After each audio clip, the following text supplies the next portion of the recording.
From JBS Studios in Greater New York, this is the JBS News Update with Teisha Bader.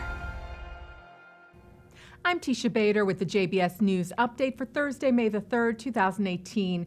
We open with continuing condemnation of Palestinian Authority President Mahmoud Abbas's speech this week in Ramallah, in which he denied any Jewish connection to the State of Israel and claimed that the Holocaust happened because of Jews' social behavior, like money lending. In a rare rebuke, the New York Times came out strongly against the Palestinian leader. The Times editorial board published an opinion piece yesterday titled, "Let Abbas's Vile Words Be His Last as Palestinian Leader," writing that feeding reprehensible anti-Semitic myths and conspiracy theories in a speech on Monday, the Palestinian Authority President Mahmoud Abbas shed all credibility as a trustworthy partner if the Palestinians and Israelis ever again have the nerve to try negotiations, further saying that it was time for the Palestinian leader to leave office. And also of note, the main Palestinian lobby group in Germany condemned Abbas's remarks, calling them anti-Semitic. The German Palestinian Society said it disassociates itself clearly and unequivocally from the Abbas comments, saying that to suggest that Jews in some way share a responsibility for the Holocaust is a grotesque distortion of historical facts. Also saying that the claim that the Jewish people have no roots in the Holy Land is equally erroneous. Israel security agency the Shin Bet shared a recent operation that they uncovered showing funds being funneled to a Hamas-affiliated student group for the intention of carrying out terror attacks. The joint operation conducted with Israel Border Police and the IDF was cleared for publication today. It shows that thousands of euros were secretly sent to the head of the student group at Birzeit University in the West Bank from Gaza and from Turkey. The Shin Bet said it was another example of efforts by Hamas commanders in those locations to advance Hamas activities in the West Bank in order to fund its local infrastructures. Another incident yesterday of a kite with a firebomb attached to it sent over the Gaza security fence by Palestinians, igniting Israeli property. Firefighters battled the fire last night, which burned for hours at the Be'eri forest near Kibbutz Be'eri, damaging dozens of acres of forest and agricultural fields. Officials in southern Israel told Israeli media that the burning kite incidents are now a daily occurrence. And today, a Palestinian man tried to damage the border fence. He was carrying a knife and a wire cutter. Israeli troops shot and injured the man, who was treated at an Israeli hospital in southern Israel and then turned over to the Shin Bet. Israel police are looking into the stabbing of a bus driver in the northern city of Afula last night.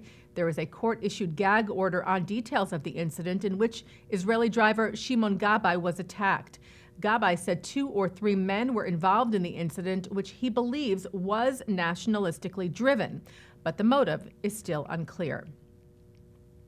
The German rap duo, whose offensive and anti-Semitic lyrics faced staunch criticism and protest and caused a prestigious German music prize to shut down, will visit Auschwitz. Germany's Bild newspaper reports that Kollega and Farid Bang accepted an invitation from the International Auschwitz Committee to visit the former Nazi death camp next month. If you recall, the two won an Echo Award last month, which caused a number of previous recipients, like Jewish conductor Daniel Barenboim, to return their prize in protest over the offensive lyrics. And the executive board of Germany's Music Industry Association announced that it was discontinuing the Echo Awards in the aftermath. Kollega and Farid Bang have since apologized for the lyrics, and their record label donated $125,000 for a campaign to fight anti-Semitism. Well, a new book hopes to shed light on who betrayed Anne Frank and told the Nazis of her family's hiding place. The Associated Press reports that Anne Frank, a cold case diary, will be published in the summer of 2020. It tells of FBI agent Vincent Pankoch's investigation of how the Jewish family's attic hideout in Amsterdam was discovered in 1944. Italian champion cyclist Gino Bartoli was posthumously honored yesterday in Jerusalem. Bartoli had already won the Tour de France once and the Giro d'Italia twice, when the Nazis occupied northern and central Italy in 1943. That's when he began transporting fake identity papers hidden in his bicycle, saving Italian Jews working for the Italian resistance, earning him the nickname of Iron Man of Tuscany. Bartoli was named Righteous Among the Nations at Yad Vashem, Israel's Holocaust memorial, in 2013. And yesterday he was given honorary Israeli citizenship in a ceremony there, presented to his granddaughter. Italy's ambassador to Israel, Gianluigi Benedetti, said at the ceremony that the greatest victory that Gino Bartoli brought home was the one against evil. The ceremony yesterday was part of the lead-up to this year's Giro d'Italia, which begins tomorrow for the first time in Israel, and then heads to Italy. The so-called Big Start will be dedicated this year to Bartoli's memory. This is the first time ever that the race is starting outside of Europe. Taking a look now at our programming for tonight on JBS for Thursday, May the 3rd. It's part 2 of our exclusive coverage of the Jerusalem Post Conference, which took place this past Sunday at the Marriott Marquis in New York City. That's from 7 to 10 tonight. Then it's Paradigm Shift, a new series here on JBS tonight, hosted by Charles Jacobs of Camera and the David Project, with special guest Rachel Fish talking about her battle with Harvard University over its taking money from an anti-Semitic Arab think tank.